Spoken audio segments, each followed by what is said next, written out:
A brand guideline is basically used as your brand's rulebook to show the world how you operate as a brand. From your logos, your colors, your imagery, to the fonts that you use, plus so much more. In this video today, I'm going to break down how you can create it for your brand and the reasons why it is useful to have even as a small business. My name is Edward White. If you're new here, please consider subscribing, as that would help me grow my personal brand and it would be really, really beneficial.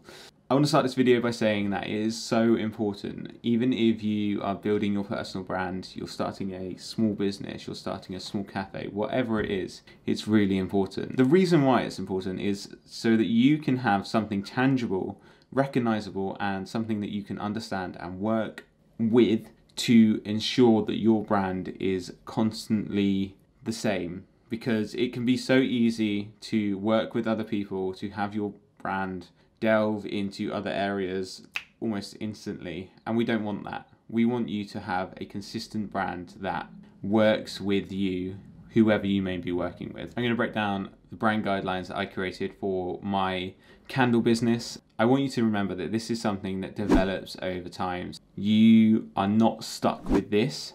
It's almost a base point that you build on. Think of it like Lego bricks building up as you work through it and as you develop your brand.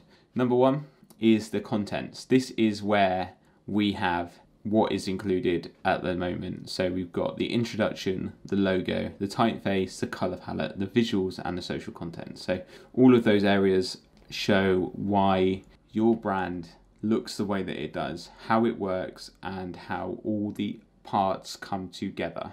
Let's start with the introduction. The introduction is essentially what your business is about, what you stand for, your purpose, how you want to be seen within the world. I'd say keep this really short. There doesn't need to be a complete spiel. It's not a sales pitch. You are just simply outlining what your business does, how you stand against your competitors, and what makes you different in the world. Let's start with the logo, because that is one of the most important aspects. It's the first thing that your customers are going to see. It's the first thing that your customers are going to recognize. So it's important to have a clear and concise logo that you know what you want. I'm sure if you started your business or you started your personal brand, you've probably thought about this, or you started designing a logo already. Make sure that you get this in here and you really reiterate how the logo works for your brand and where it is used. We've got a mark that I don't really use, but it's in there. So have I got another logo? So this is one of our products and we can see the logo. I need to cover my eyes. We can see the logo just there with the, there.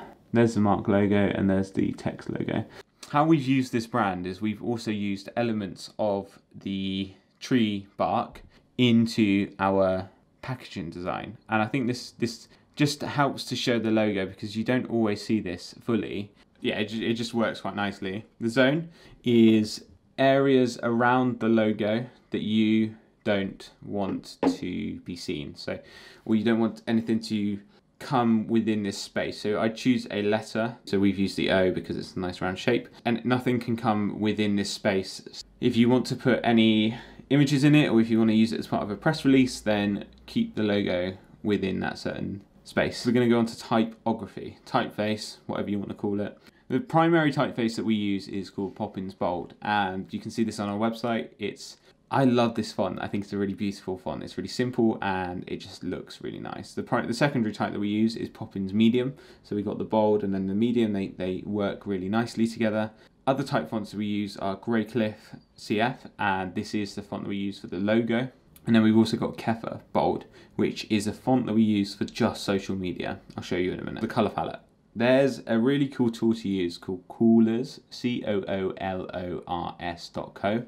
And this will just help you to generate brand colors based on certain. So if you're say struggling for ideas and you want to just test, see what different colors work together, you can hit the spacebar and this will give you different colors that might work as a brand, and it will lock them in as you sort of see them. So if you just go visual and you just hit the spacebar and keep going until you start getting the brand, and then you can go in and redo it. You can upload images that you can pull colors from, which I think is really, really cool. So you can just hit through and hit spacebar and see different colors. So I'll show you some examples. again, I'd say have a little play about with this, see what works for you, and see if you get any inspiration from it, because you might not get any inspiration from it, but it's just a cool little way to see what colours might work for you. So our main colours that we use are called Beloit Orange, Main Grey, Second Grey, and Filler White, which if you have a look on our website, we can see all of the colours being used in different areas. I've included the CYMK code, the RGB, and then the hex code. And this just helps the designer if they need to use it for a certain reason. They've got the colours there and they know what code to use. Next, we go on to images. And I think this is quite important. This really helps you to show people what you want your brand to look like. Again, this is going to develop, this is going to grow, and you need to be aware of this as you're sort of building it, that it's not stuck in stone. Like, I can say from experience that we've developed our images. It's been less than a year that we started the business, but we've changed them. We like the way that certain images look differently, and with different products and stuff, they work better. So our images have a sort of filter of light and dark, so we like to kind of have a nice contrast between them, and you can see that on our social media and stuff. The product images tend to be with hands and on a grayscale background. However, we have changed this, so if you look on our website, you can see that we've changed so that we've got a image with a candle with a white background, and then if you highlight over it, it will go into the hand image. So I think the white had a nice feel to it, but then you can still see the hand, so the hand is there, but we've got a white image to begin with.